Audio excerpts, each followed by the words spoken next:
తంతు ప్రధానమైనటువంటి అంగంలోకి ప్రవేశిస్తూ ఉంటే ప్రధానమైనటువంటి పని ప్రారంభమవుతూ ఉంటే స్వామివారికి తమ యొక్క భక్తిని వినియోగించుకుంటూ ఉన్నటువంటి పెద్దలు ఈ పట్టు వస్త్రములని ఇతర పట్లు వారికి దోచేటువంటి సత్కారములు వస్త్రములు ఇత్యాదులన్నింటినీ కూడా స్వామివారికి సమర్పించుకుని యథోచితంగా పెద్దవాళ్ళు చిన్నవాళ్ళకి చేస్తే దాన్ని సమ్మానం అంటారు, చిన్నవాళ్ళు పెద్దవాళ్ళకి చేస్తే దాన్ని సన్మానం అని చెప్తూ ఉంటారు శాస్త్రంలో.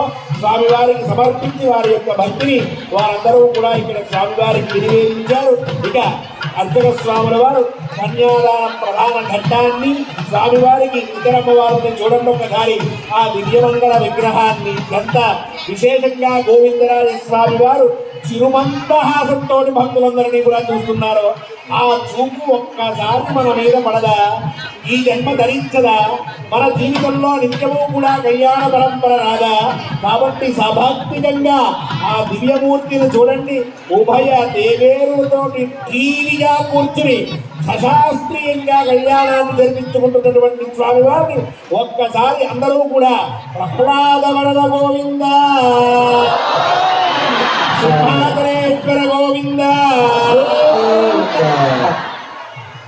గంగా